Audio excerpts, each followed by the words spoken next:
The Central Epidemic Command Center clarified its mandatory mask policy on Friday after being flooded with questions about it from local government officials. It had announced previously that people must wear a mask at all times outside their home or be fined 3,000 to 15,000 NT. But on Friday, a CECC official said there were exceptions to the rule, such as when a person is alone inside a vehicle.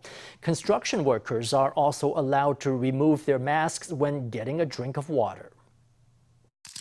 The second National Epidemic Prevention Meeting went into overtime on Friday, delaying a press conference scheduled for right after. Local officials were full of questions for the CECC, especially on the mandatory mask policy they were to enforce.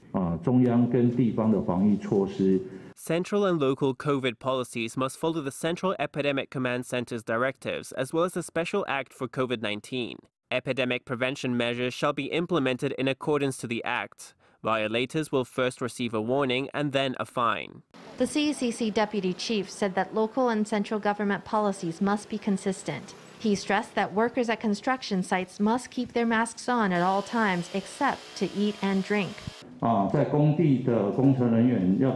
Workers at construction sites must eat and drink at an appropriate place.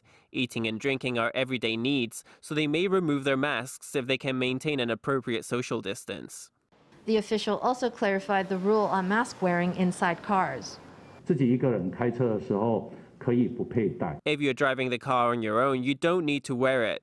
But if there are two or more people in the vehicle, then you do.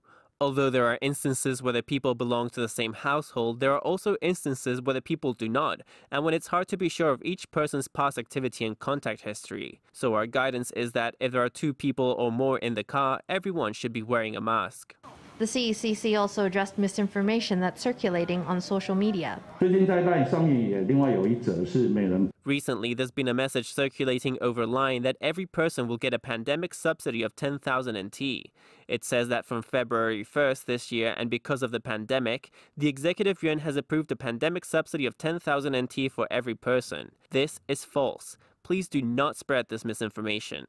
The health official warned that disseminating misinformation is punishable by up to 3 million NT or 3 years of prison.